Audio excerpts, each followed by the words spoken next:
ফের হাইকোর্টে ধাক্কা খেলেন অভিষেক বন্দ্যোপাধ্যায়। বিদেশ যাত্রা নিয়ে দ্রুত শুনানির আবেদন ফের খারিজ হয়ে গেল।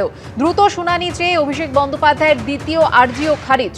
তালিকা মেনেই শুনানি হবে, দ্রুত শুনানির প্রয়োজন নেই। অভিষেক বন্দ্যোপাধ্যায়ের আর্জি খারিজ করে জানিয়ে দিলেন বিচারপতি সৌগত ভট্টাচার্য।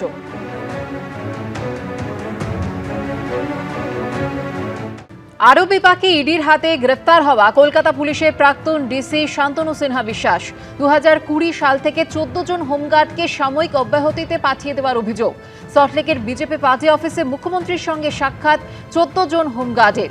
শান্তনু সিনহা বিশ্বাসের অঙ্গুলি হেলনেই এই পরিণতি, অভিযোগ 14 জন হোমগার্ডের। তৃণমূল সরকারের কাছে বেতন বৃদ্ধির দাবি জানানোয় রোষের শিকার শুভেন্দু অধিকারীর কাছে অভিযোগ। বিবেচনার আশ্বাস মুখ্যমন্ত্রী শুভেন্দু অধিকারী।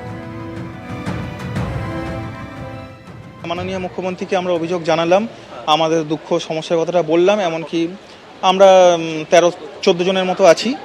তো ঘটনাটা হয়েছিল এটাই যে 2020 সাল থেকে আমাদের একটা বেতন বৃদ্ধি নিয়ে, কারণ আমাদের মাইনে পরিকাঠামো খুবই ন্যূনতম ছিল, ঠিক আছে। আর ডিএ তো আমরা সেরকমভাবে পেতাম না, আমরা কলকাতা পুলিশ হোমগার্ড। আমরা এই বেতন পরিকাঠামো বৃদ্ধির জন্য আমরা কোনোরকমভাবে জানাতে গেছিলাম গভর্নমেন্টকে যে এটা করা হোক বা আমাদের দিকে তাকানো হোক। তো সেটাকে আমাদেরকে গভর্নমেন্ট বিরোধী বলে দেওয়া হয়, ঠিক আছে। এমনকি আমাদেরকে বিজেপি কর্মী তকমাও দিয়ে দেওয়া হয় যে এরা বিজেপির লোক, এরা বিজেপি করে। নেপথ্যে ছিল প্রাক্তন ওসি কালীঘাট, যিনি বর্তমানে এখন জেলে আছেন, ঠিক আছে, শান্তনু সিনহা বিশ্বাস। তার নির্দেশেই এই সমস্ত কিছু হতো।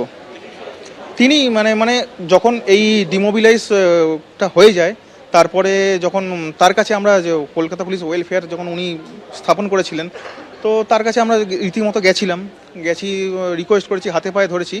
তো লিখিত অর্ডার তো সেরকম কিছু না, কিন্তু ওনার মৌখিক অর্ডার এরকমই ছিল যে এরা যাতে কোনোরকমভাবে এই গভর্নমেন্টের আন্ডারে জয়েন হবে না। এখন মুখ্যমন্ত্রীর কাছে এটাই চাইছি, গভর্নমেন্ট পরিবর্তন হয়েছে, আমাদের গভর্নমেন্ট এসছে, আমরা এটাই চাইছি যে দ্রুততার সাথে আমাদের এই ম্যাটারটা দেখা হোক এবং আমরা যাতে জয়েন করতে পারি, আমাদের পরিবারের মুখে যাতে হাসি ফোটাতে পারি।